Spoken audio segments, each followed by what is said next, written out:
اللہ اللہ اللہ۔ السلام علیکم ورحمۃ اللہ وبرکاتہ۔ امید کرتی ہوں آپ سب لوگ خیریت سے ہوں گے اور ایمان کی بہترین حالتوں میں ہوں گے۔ ہم لوگوں نے پچھلے لیسن میں نبی، رسول اور پیغمبر میں فرق کے بارے میں سیکھا تھا، اور ہم نے پڑھا تھا کہ بنی اسرائیل کے وہ لوگ جنہیں اللہ تعالیٰ نے نبی مبعوث، جب آخری نبی مبعوث کیا لیکن ان میں سے نہیں تھا وہ، تو انہوں نے اسے ماننے سے انکار کر دیا۔ ان کا کہنا تھا کہ اگر ہمارے پاس نبوت اتنے سال رہی ہے، اگر نبی آنا ہوتا تو وہ ہم میں سے ہوتا، لیکن اللہ تعالیٰ نے یہ عنایت بنی اسماعیل پر کی تھی۔ بنی اسماعیل کی نسل حضرت ابراہیم علیہ السلام سے چلتی آ رہی ہے، اور ان میں جو آخری نبی مبعوث کیا گیا تھا اس سے پہلے جتنے بھی نبی تھے وہ بنی اسرائیلی تھے۔ تو بنی اسرائیل کے لوگوں نے حضرت محمد صلی اللہ علیہ وسلم کو ماننے سے انکار کر دیا۔ ان کو لگا کہ شاید حضرت جبرائیل علیہ السلام سے خدا نخواستہ کوئی غلطی ہو گئی ہے جو انہوں نے بنی اسماعیل کے کسی فرد کو نبوت دے دی ہے، یہ تو ہم پر عنایت کرنی ہونی تھی۔ آج کے لیسن میں ہم پڑھیں گے اس شخص کے بارے میں جو یہ جانتا ہے کہ یہ دنیا عارضی ہے، لیکن پھر بھی وہ شخص جو ہے اس دنیا سے دل لگائے بیٹھا ہے اور 1000 سال جینے کی تمنا کیے بیٹھا۔ اعوذ باللہ من الشیطان الرجیم۔ میں پناہ مانگتا ہوں یا مانگتی ہوں اللہ کی شیطان مردود سے۔ بسم اللہ الرحمن الرحیم۔ شروع اللہ کے نام سے جو بڑا مہربان اور نہایت رحم کرنے والا ہے۔ سورہ بقرہ کی آیت نمبر 92 ہے۔ واہ اور لقد، البتہ تحقیق، جاءکم آئے تمہارے پاس، موسیٰ بالبیناتی، روشن نشانیوں کے ساتھ، ثم پھر تم بنا لیا تم نے، العجل بچڑے کو، من بعدہ پیچھے اس کے، واہ اور انتم تم ظالمون ظالم تھے یا مشرک تھے، اور آ چکے تمہارے پاس موسیٰ علیہ السلام صریح معجزے اور واضح تعلیمات لے کر، پھر تم نے اس کی غیر حاضری میں بچڑے کو اپنا معبود بنا لیا، اور تم ہی تو ظالم ہو۔ یہاں اس بات کا ذکر کیا جا رہا ہے جب اللہ تعالیٰ نے تورات دینے کے لیے حضرت موسیٰ علیہ السلام کو بلایا تھا کوہ طور پر، تو اس کے بعد ان کے لوگوں نے، بنی اسرائیل کے لوگوں نے ایک بچڑے کا معبود بنا لیا تھا جسے کسالہ کہا جاتا ہے، جس کے بارے میں ہم پہلے پڑھ چکے ہیں۔ نیکسٹ آیت ہے، واہ اور اذ جب، اخذنا لیا ہم نے، میثاقکم پکا عہد تم سے، ورفعنا اور بلند کیا تم نے، فوقکم تمہارے اوپر، الطور طور کو، خذوا پکڑو، ما جو، آتیناکم دیا ہم نے تم کو، بقوۃ قوت کے ساتھ، واہ اور اسمعوا سنو، قالوا انہوں نے کہا، سمعنا سنا ہم نے، واہ اور عصینا نافرمانی کی ہم نے، واہ اور اشربوا وہ پلا دیے گئے، فی قلوبہم اپنے دلوں میں، العجل بچڑے کو، بکفرہم اپنے کفر کی وجہ سے، کل کہہ دیجئے، بئس ما کتنا برا ہے جو، یامرکم حکم دیتا ہے تم کو، بھی ساتھ اس کے، ایمانکم تمہارا ایمان، ان اگر کنتم ہو تم مؤمنین مومن۔ اور یاد کرو جب کہ ہم نے تم سے عہد لیا تھا اور تمہارے اوپر کوہ طور کو معلق کر دیا تھا، پکڑو اس کو جو ہم نے تم کو دیا ہے مضبوطی کے ساتھ، اور سنو، انہوں نے کہا ہم نے سنا اور نافرمانی کی، اور پلا دی گئی ان کے دلوں میں بچڑے کی محبت، ان کی اس کفر کی پاداش میں، کہ یہ بہت ہی بری ہیں یہ باتیں جن کا حکم دے رہے ہیں تمہارا ایمان اگر تم مومن ہو۔ یہاں پر حضرت موسیٰ علیہ السلام کے ساتھ جو یہودی تھے ان کا ذکر کیا جا رہا ہے کہ وہ جب کہا کرتے تھے، جو لوگ ایمان لائے تھے وہ کہا کرتے تھے کہ وہ سمعنا و اطعنا، یعنی ہم نے سنا اور اس کی اطاعت کی، لیکن جو حضرت موسیٰ علیہ السلام کے ساتھ منافقین تھے انہوں نے کہنا شروع کر دیا وہ سمعنا و عصینا، یعنی ہم نے سنا لیکن اس کی نافرمانی کی۔ تو اللہ تعالیٰ کو تو پتہ تھا یہ کیا کہہ رہے ہیں، اور جب ان سے کہا جاتا تھا کہ آپ لوگ یہ کہہ رہے ہیں تو وہ صاف انکار کر دیتے تھے کہ آپ لوگوں کو سننے میں غلطی لگی ہے، ہم لوگوں نے بالکل ٹھیک لفظ بولا ہے۔ نیکسٹ آیت ہے، کل کہہ دیجئے، ان اگر کانت ہے، لکم تمہارے لیے، دار الاخرہ دار آخرت، عند اللہ اللہ کے پاس، خالصۃً خالص، من سے دونی سوائے، الناسی لوگوں کے، فتمنوا الموت تو موت کی تمنا کرو، ان اگر کنتم صادقین تم سچے ہو۔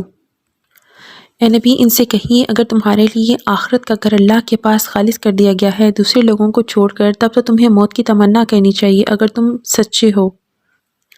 یعنی جن لوگوں کو یقین ہے کہ جنت ان کے لیے خالص کر دی گئی ہے، وہ مرنے کے فوراً بعد جنت میں داخل کر دیا جائے گا، کہ وہ دنیا کی تکلیفوں سے جان چھڑا کر فوراً مرنے کی تمنا کریں، لیکن ایسا وہ ہرگز نہیں کرتے، کیونکہ ہر شخص جانتا ہے کہ وہ کس کیٹیگری میں کھڑا ہوا ہے، کس گریڈ سے بلانگ کرتا ہے، یعنی اس کا دل اللہ کی محبت کے لیے خالص ہے یا وہ صرف دھوکے بازی سے کام لے رہا ہے، کیونکہ نبی پاک صلی اللہ علیہ وسلم نے فرمایا کرتے تھے، دنیا مومن کے لیے قید خانہ اور کافر کے لیے جنت ہے۔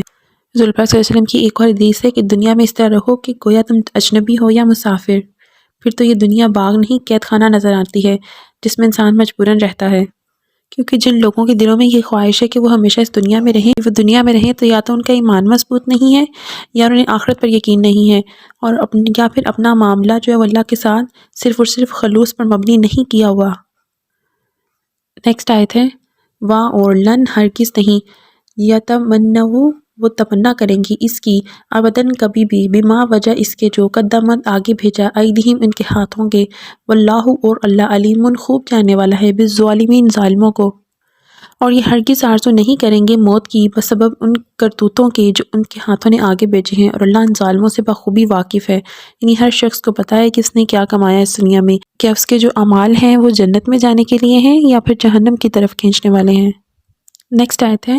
وا اور لتاجدنہم البتہ تم ضرور پاؤ گے ان کو احرصا حریص ترین الناسی لوگوں میں سے علی پر حیاتاً زندگی، وا اور من سے الذین ان لوگوں کے اشرکوا جنہوں نے شرک کیا، یودو دل سے چاہتا ہے احدہم ہر ایک ان کا لو کاش یعمروا وہ عمر دے دیا جائے الفا ہزار سنتن سال، وا اور ما جو ہوا وہ بی مزحزحی بچانے والی اس کو من پیچھے العذابی عذاب ان اگرچہ یعمرہ وہ عمر دیا جائے، وا اور اللہ اللہ بصیر دیکھنے والا ہے بما اس کو جو یعملون عمل کرتے ہیں، اور تم انہیں پاؤ گے تمام انسانوں سے زیادہ حریص اس دنیا کی زندگی پر، حتیٰ کہ مشرکوں سے بھی زیادہ حریص، ان میں سے ہر ایک کی خواہش ہے کہ کسی طرح اس کی عمر 1000 برس کر دی جائے، حالانکہ نہیں ہے ان کو بچانے والا عذاب سے اس قدر جینا، اور اللہ دیکھ رہا ہے جو کچھ یہ کر رہے ہیں۔ یعنی جو یہودی ہیں ان لوگوں نے وہ نہایت ہی بزدل تھے، جو مشرکین تھے ان لوگوں نے اگر مقابلہ کیا اہل ایمان کے ساتھ تو کھلے دل سے ڈٹ کر کیا، لیکن یہودی جو تھے قلعہ بند ہو کر مقابلہ کیا کرتے تھے، ان میں اتنی ہمت نہیں تھی کہ وہ مسلمانوں کا سامنے آ کر مقابلہ کر سکیں، کیونکہ یہودیوں کو جینے کی بہت خواہش ہوتی ہے، وہ چاہتے ہیں کہ ہمیں 1000 سال عمر دے دی جائے، جتنی چاہی عمر مرضی لے لیں، اللہ تعالیٰ نے ان سے کہا ہے کہ ایک دن ان کو اپنے کیے ہوئے اعمال کا حساب دینا پڑے گا، چاہے جتنی دیر مرضی اس دنیا میں رہ لیں، لیکن آخرت کا دن آنا ہے اور ان کے کرتوتوں کا بدلہ ان کو بھی دے دیا جائے گا۔ نیکسٹ آیت ہے کل کہہ دیجئے من جو کانا ہے عدوًا دشمن للجبرائیل جبرائیل کا فإنہ تو بے شک وہ نزلہ اس نے نازل کیا اس کو علی پر قلبک تیرے دل کے بإذن اللہ اللہ کی اذن کے ساتھ مصدقاً تصدیق کرنے والا ہے لما واسطے اس کے جو بینہ درمیان یدیہ اس کے ہاتھوں کے وا اور ہدن ہدایت ہے وا اور بشرا خوشخبری ہے للمؤمنین مومنین کے لیے۔ اے نبی کہہ دیجئے جو کوئی بھی دشمن ہو جبرائیل کا تو وہ یہ جان لے کہ اس نے تو نازل کیا ہے اس قرآن کو آپ صلی اللہ علیہ وسلم کے دل پر اللہ کے حکم سے، یہ تصدیق کرتے ہوئے آیا ہے اس کلام کی جو اس کے سامنے موجود ہے، ہدایت اور بشارت ہے اہل ایمان کے لیے۔ یعنی یہودیوں سے کہا جا رہا ہے کیونکہ وہ حضرت جبرائیل علیہ السلام سے نفرت کرتے تھے، ان کو اپنا دشمن سمجھتے تھے، جیسے کہ میں نے آپ کو پہلے بتایا تھا کہ وہ سمجھتے تھے کہ بنی اسرائیل میں سے نبی ہونا تھا، لیکن حضرت جبرائیل علیہ السلام نے شرارت کی اور یہ نبی بنی اسماعیل میں بھیج دیا گیا۔ تو یہاں پر ان سے کہا جا رہا ہے کہ حضرت جبرائیل علیہ السلام کا اس میں کوئی قصور نہیں ہے، انہوں نے تو صرف وہ نازل کیا جو اللہ تعالیٰ نے ان کے ذریعے بھیجا ہے، کیونکہ یہ قرآن پاک جو ہے یہ عرش معلیٰ پر پہلے سے ہی محفوظ تھا، جو اللہ تعالیٰ نے تھوڑا تھوڑا کر کے حضرت جبرائیل علیہ السلام کے ذریعے حضرت محمد صلی اللہ علیہ وسلم پر اتارا تھا، اور اس میں ان سب باتوں کی تصدیق تھی، ان سب نبیوں کی تصدیق تھی، ان سب کتابوں کی تصدیق تھی جو اللہ تعالیٰ نے اتاری تھی، پھر بھی انہوں نے اسے ماننے سے انکار کر دیا۔ نیکسٹ آیت ہے من جو کانا ہے عدوًا دشمن اللہ اللہ کا و ملائکتہ اس کے فرشتوں کا وا اور رسولہ اس کے رسولوں کا وا اور جبرائیل جبرائیل کا وا اور میکائیل میکائیل کا فإنہ تو بے شک اللہ تعالیٰ عدوًا دشمن ہے للکافرین کافروں کا، تو کان کھول کر سن لو جو کوئی بھی دشمن ہے اللہ کا اور اس کے فرشتوں کا اور اس کے رسولوں کا اور جبرائیل اور میکائیل کا، تو اللہ تعالیٰ کی طرف سے بھی اعلان ہے کہ اللہ ایسے کافروں کا دشمن ہے۔ نیکسٹ آیت ہے وا اور لقد البتہ تحقیق انزلناہ نازل کی ہم نے علیکا آپ کی طرف آیات بینات روشن، وا اور ما نہیں یکفروا کفر کرتے بہا ساتھ ان کے الا مگر الفاسقون وہ جو فاسق ہیں، اے نبی ہم نے آپ صلی اللہ علیہ وسلم کی طرف نازل کر دی ہیں روشن آیات اور انکار نہیں کرتے ان کا مگر وہی جو سرکش ہیں۔ یعنی وہ لوگ جو اللہ تعالیٰ کی نافرمانی کرتے ہیں، وہ لوگ جن کے دلوں پر اللہ تعالیٰ نے ان کی نافرمانی کی وجہ سے مہر لگائی ہوئی ہے، صرف وہی لوگ انکار کرتے ہیں، ورنہ یہ کتاب دراصل حقیقت ہے۔ اور وہ جانتے تھے کہ یہ کتاب سچ ہے، یہودی کے بارے میں کہہ رہی ہوں، وہ جانتے تھے کہ یہ کتاب سچ ہے، لیکن پھر بھی انہوں نے اپنا نفع کو جانے کی وجہ سے اسے انکار کرنے سے بھی انکار کیا تھا۔ پہلی وجہ تو یہ تھی کہ وہ بنی اسرائیلی نہیں تھے، اور دوسری وجہ یہ بھی تھی کہ یہودی علماء تھے، ان لوگوں نے حصے مقرر کر لیے ہوئے تھے لوگوں کے مالوں میں اور ان کے پھلوں میں، تو ان کو وہ بھی اپنا نفع جاتے ہوئے نظر آ رہا تھا، اس لیے انہوں نے اپنی کتاب ہی بدل ڈالی تھی۔ نیکسٹ آیت ہے، آوا کیا کلما جب کبھی عہدہ عہد کیا انہوں نے، عہدن کوئی عہد، نبذہ پیچھے پھینک، فریقن ایک گروہ نے، منہم ان میں سے، بلکہ اکثر ان میں سے اکثر، لا نہیں، یومنون وہ ایمان لاتے۔ تو کیا جب بھی انہوں نے کوئی عہد کیا ان میں سے ایک گروہ نے اسے اٹھا کر پھینک دیا، بلکہ ان میں سے اکثر ایسے ہیں جو یقین نہیں رکھتے۔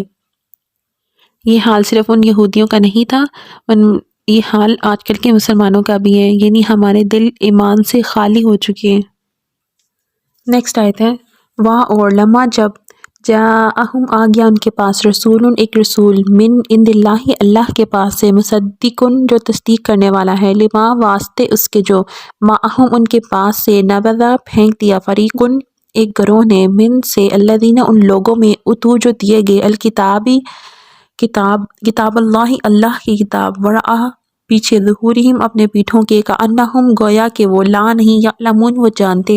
اور جب آیا ان کے پاس اللہ کی طرف سے ایک رسول، یعنی محمد رسول اللہ صلی اللہ علیہ وسلم، تصدیق کرنے والا اس کتاب کی جو ان کے پاس موجود ہے، تو اہل کتاب میں سے ایک جماعت نے اللہ کی کتاب کو پیٹھوں کے پیچھے پھینک دیا، گویا کہ وہ جانتے ہی نہیں۔ یعنی جو یہودی علماء تھے، جب عام لوگ ان سے آ کر پوچھتے تھے کیا یہی آخری نبی ہے، تو انہوں نے بالکل ایسے انکار کر دیا، جانے بن گئے کہ ہمیں تو بالکل پتہ ہی نہیں ہے، یعنی ہم نے کبھی بھی اس بارے میں پڑھا ہی نہیں ہے، تو اپنی کتاب بھی بدل ڈالی تھی۔ یہ تھا ہمارا آج کا لیسن۔ امید کرتی ہوں آپ سب لوگ ان آیات کو پڑھ کر سن کر اپنے آپ کا جائزہ لیں گے، اور اپنے آپ کو، ہم سب، میں بھی ان میں ہی شامل ہوں، ہم سب مل کر اپنے آپ کو ٹھیک کرنے کی کوشش کریں گے۔ اللہ تعالیٰ کی نافرمان بندوں میں شامل نہیں ہونا، ہم اللہ کی کتاب کو پس پش ڈال کر نہیں بیٹھ سکتے، ہمیں زندگی گزارنے کا طریقہ قرآن پاک سے سیکھنا ہوگا۔ اور یہودی علماء نے اسے پس پش ڈال دیا تھا، تو ہم لوگ بھی تو یہی کر رہے ہیں آج کل، قرآن پاک پڑھتے ہی نہیں، اگر پڑھیں بھی تو ترجمہ اس کا پڑھنے کی اتنی کوشش ہی نہیں کرتے، اسے سیکھنے کی، سمجھنے کی۔ جب تک اس کا ترجمہ اور تفسیر نہیں پڑھیں گی، ہمیں کیسے سمجھ آئے گی کہ قرآن پاک کس بارے میں ہے؟ قرآن پاک پورا ہمیں زندگی گزارنے کا طریقہ سکھا رہا ہے، تو خدا را دین کی طرف آئیے، اپنے آپ کو بدلنے کی کوشش کریں۔